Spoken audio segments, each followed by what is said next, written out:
السلام عليكم ورحمة الله وبركاته. طلاب أولى إعدادي عاملين ايه؟ يا رب دايما تكونوا بخير. النهاردة المفروض نشرح الدرس التاني من الوحدة التانية لما أضرب حد جبري في حد جبري، أو ممكن كمان أشتغل بالمقدار الجبري. رمضان كريم عليكم، كل سنة وانتم طيبين. ويلا بينا بسم الله الرحمن الرحيم نشوف درسنا النهاردة بيتكلم عن ايه. درس جميل جدا وسهل، وزي ما قلت لكم الفيديو اللي فات الوحدة دي سهلة جدا وما فيهاش اي حاجة. طيب اول حاجة بيقول لي 5 أس 3 محطوطة في قوس، وقوس تاني -2 أس 5. معنى ان دي محطوطة في قوس ودي محطوطة في قوس ان هما مضروبين في بعض، بس انا مش بحط علامة ضرب. يعني قوس جنب قوس نعرف خلاص ان دي علامة ضرب او عملية الضرب. فاحنا اتفقنا بنضرب عدد في عدد وحرف في حرف. 5 في -2 ب-10. ايه أس 3 في ايه أس 5؟ الأساس زي الأساس يبقى ينزل الإيه، وفي حالة الضرب بنجمع الأسس. 3 زائد 5 تبقى كام؟ تبقى 8. طيب السؤال اللي بعده هثبت مبدأ عدد في عدد وحرف في حرف. -7 في 2 ب-14. إيه أس 2 في إيه أس 4 تبقى إيه أس كام؟ 2 زائد 4 6. البي أس 3 في حاجة شبهها هناك أضربها معاها؟ لأ، فبدل ما فيش تقوم نازلة زي ما هي كده. بي أس كام؟ أس 3. طيب السؤال اللي بعده أضرب عدد في عدد والحروف في الحروف. -8 في -3 سالب في سالب بموجب. 8 في 3 ب-24. إكس أس 2 في إكس أس 2 في حالة الضرب بجمع الأسس يبقى إكس أس 4. واي في واي أس 3، ما هي واي دي معناها إن هي واي أس 1 بس مش بكتبه، فمعايا 1 هنا ومعايا 3 هناك تبقى 4. تبقى واي أس كام؟ أس 4. السؤال اللي بعده 4 إكس أس 2 واي مضروب في 2 إكس وفي 2 واي. عادي يحط 100 قوس مش هتفرق معايا، أنا بضرب العدد في العدد والحرف في الحرف. 4 في 2 ب-8 يبقى 8 في 2 ب-16. نجمع الإكسات أو نضرب الإكسات. إكس أس 2 في إكس، هنا في 1 كأنها إكس أس 3. في إكسات هناك؟ لأ مفيش، فتبقى إكس أس 3 زي ما هي. واي هنا أس 1 مفيش هنا واي، يبقى لسه معايا واي أس 1. في واي كمان يبقى واي أس كام؟ أس 2. آخر سؤال عندنا تحت بيقول لي -2A أس 2.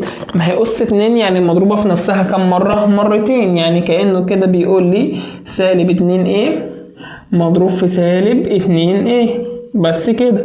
-2 في -2 ب-4. A في A ب أس كام؟ أس 2.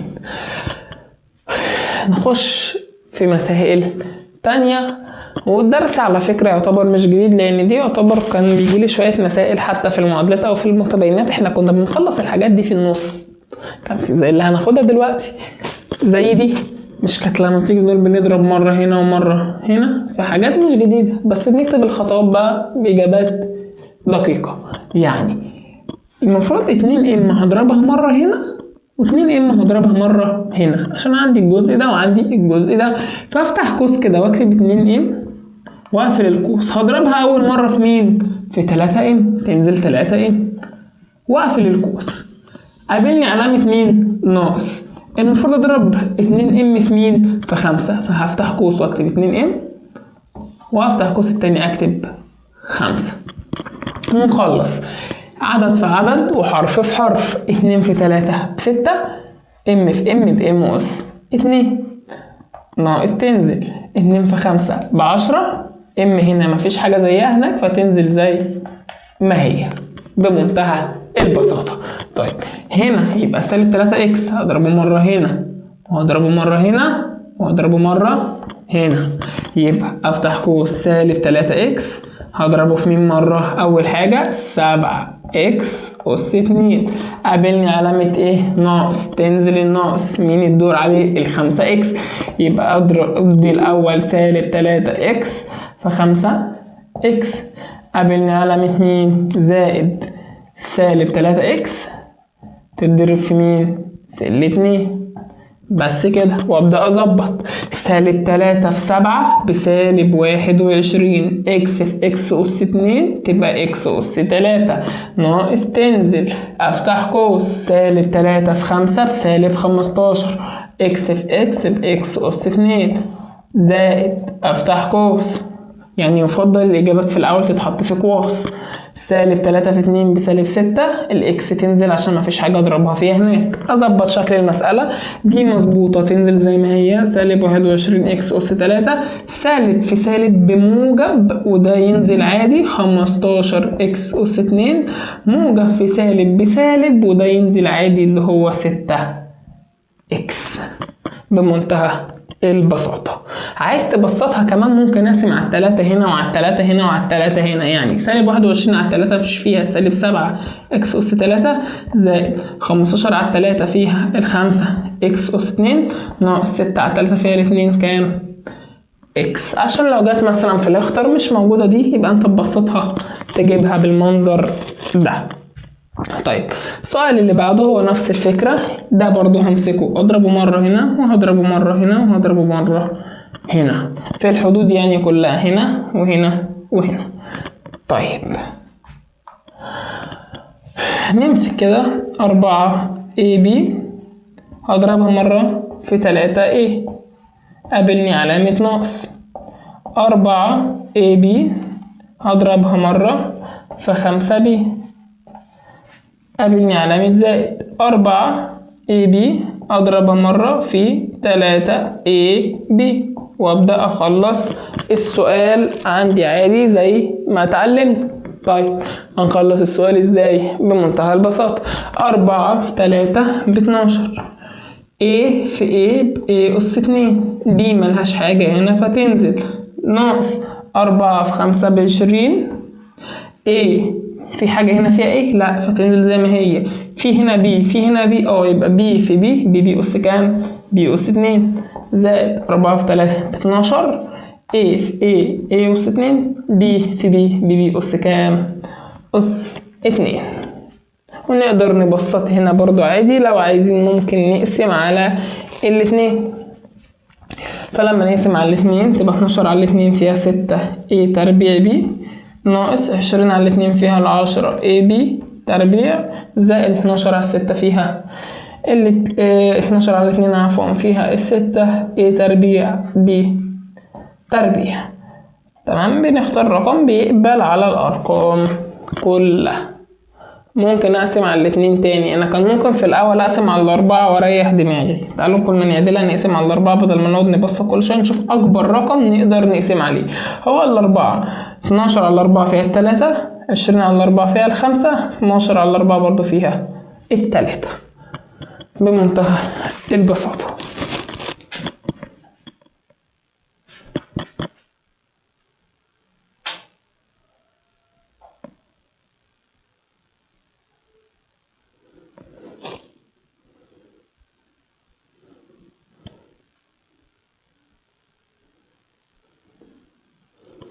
السؤال اللي بعده بيقول لي اختصر لأبسط صورة المقدار ده ثم ده حاجة تانية. لما نخلص الأولى لما نختصره زي هناك يبقى نشوف ثم ده عايز ايه.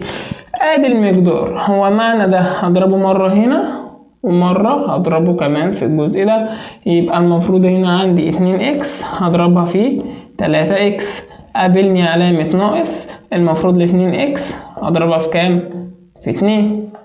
الناحية التانية برضو 3x مرة هنا ومرة هناك. يبقى هنا زائد تنزل 3x هضربها في الإكس زائد 3x هضربها في الواحد. 2 في 3 ب6. x في x أس 2 ناقص تنزل 2 في 2 ب4. x واحدة بس تنزل عشان مفيش حاجة هناك زائد 3 هنا مفيش عدد فالتلاتة تنزل زي ما هي. x في x بx أس 2 زائد 3 في 1 ب3. x ملهاش حاجة هناك تنزل زي ما هي. طيب ماشي ادي جبنا المقدار. طيب انت عايز ايه؟ ثم اوجد القيمة العددية للمقدار الناتج عند x بيساوي 2. يعني هشيل كل x واحط 2 فتبقى 6. هنشيل x ونحط يبقى 2 أس 2. ناقص 4 نشيل اكس ونضربها في 2 زائد التلاتة نشيل اكس ونحط 2 بس عشان اكس أس 2 فتبقى هنا الاتنين أس 2 زائد 3 تنزل والاتنين اهي. نحسبها سي 6 2 أس 2 ب4 يبقى 6 في 4 ب24 ناقص 4 في 2 ب8 زائد 2 أس 2 ب4 4 لما اضربها في 3 تبقى 12 زائد 2 في 3 ب6. طيب نجمع 24 ناقص 8 16 زائد 12 يبقى 28 زائد الستة تبقى 34. سؤال كمان بيقول يوجد في أبسط صورة المقدار الجبري الذي يعبر عن مساحة الجزء المظلل. طيب هجيب مساحة الجزء المظلل ازاي؟ نفس الشغل اللي اشتغلناه هنشتغله بمنتهى البساطة. ازاي؟ هو مساحة هنا والله الضلع ده مش قد الضلع ده وباين من المقدار عشان مش شبه بعض، معنى كده ان هو مستطيل، فمساحة المستطيل الطول في ايه؟ في العرض. ده الجزء المظلل اللي هو عايزه. مساحة المستطيل الطول في العرض، فهضرب ده في ده يبقى 2 اكس هضربه في مين؟ في 3 اكس زائد 2. يبقى هضرب ده مرة هنا وده مرة هنا فيبقى 2 اكس هضربها مرة في 3 اكس قابلني علامة زائد 2 اكس هضربها مرة في كام؟ في 2. واحد يقول لي يا مستر هكتب ده الأول وبعدين ده وراه عادي مش هتفرق. ف2 في 3 ب6 اكس في اكس اكس أس 2 زائد 2 في 2 ب4 والاكس تنزل. ممكن نقسم على الاتنين لو نحب، ف6 على 2 فيها 3 اكس أس 2 زائد 4 على 2 فيها 2 اكس. طيب الجزء المظلل اللي هو ده كله. طيب هو المساحة الطول في العرض، على فكرة ده الطول وده العرض عشان تبقوا عارفين، لان الطول دايما بيبقى كبير، ما ينفعش العرض يبقى كبير. حتى انت كإنسان طولك ولا عرضك الاكبر؟ اكيد طولك يعني، تمام؟ فيبقى ده الطول. طيب انا العرض عندي جاهز ببي، طب الطول ده متقسم حتتين، هعمله ازاي؟ ما هو متقسم حتتين يعني ده جزء وده جزء. طب ما انا ممكن اجمعهم يبقى كده الطول كامل على بعضه ب2 بي زائد ايه، جمعته يبقى انا كده ده عندي الطول وادي عندي العرض. اشتغل عادي يبقى بي في 2 بي زائد ايه. حاول حط اللي هو الجزء الصغير الاول عشان يبقى زي المثال اللي هناك، والجزء المليان شويه حطه في قوس. ده هضربه مره هنا ومره هنا يبقى هضرب البي مره في 2 بي زائد البي مرة هضربها في مين؟ في الايه. بي 2 ملهاش حاجة تنزل، بي في بي ببي أس 2 زائد بي في ايه ببي ايه او ايه بي لو عايز تكتبها زي ما متعودين. لو جالك في الاختر ممكن يرخم، ممكن تاخد عامل مشترك، تاخد البي عامل مشترك عشان موجودة هنا وموجودة هنا وبناخد اقل أس. فلو خدت البي عامل مشترك هفتح قوس، خدت البي من هنا هي بي أس 2. اول حاجة الاتنين تنزل، انا عندي بي أس 2 في حالة العامل المشترك بقسم، كأن بقسم ده على ده، 2 تنزل بي أس 2 على بي في حالة القسمة بطرح الأسس، فهنا كأنه أس 1 فبي أس 2 على بي أس 1 اتبقى بي أس 1 اللي هو بي زائد اي بي. انا هقسم فالبي طارت مع البي فاتبقى مين؟ الاي، او كأني خدت بي من هنا اتبقى ايه. اخر سؤال برضو حلو، هو مديني جزء مظلل وعايز مساحته. طيب اجيب مساحته ازاي؟ والله هو عايز مساحة الشكل ده كله ما عدا اللي في النص ده هو مش عايزه.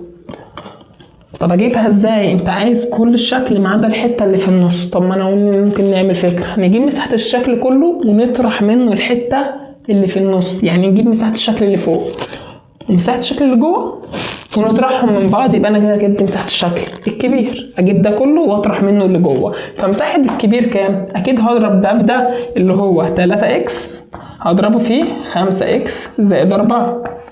قلنا هنشيل منه اللي جوه، طب هو اللي جوه طول في عرض يبقى 3 في اكس بكام؟ ب 3 اكس، يبقى هطرحه منه ناقص 3 اكس وتحل المسألة عادي. يبقى ده مرة هنا ومرة هنا، يبقى 3 اكس هضربها مرة في 5 اكس زائد ال 3 اكس هضربها مرة في مين؟ في الأربعة ناقص 3 اكس تنزل زي ما هي اصلا ما فيهاش حاجة، ف3 في 5 ب15 اكس أس 2 زائد 3 في 4 ب12 اكس تنزل عشان ملهاش حاجة، ناقص 3 اكس تنزل زي ما هي. عايز تبسط المسألة، الرقم اللي يقبل على ده كله هو التلاتة، فهنقسم 15 على التلاتة فيها الخمسة، الاكس تربيع زي ما هي، زائد 12 على التلاتة فيها الأربعة والاكس زي ما هي، آخر حاجة ناقص 3 على التلاتة فيها الواحد، فتبقى على طول اكس، ما هو واحد اكس هو الاكس عندي. وكده نكون شرحنا الدرس التاني من الوحدة التانية، وزي ما قلت لكم هو درس لذيذ جدا ومفيهوش اي حاجة خالص ومحدش هيواجه صعوبة فيه، هي وحدة اصلا لذيذة ما فيهاش حاجة. شدوا حيلكم وذاكروا كويس، ورمضان كريم، كل سنة وانتم طيبين، والسلام عليكم ورحمة الله وبركاته.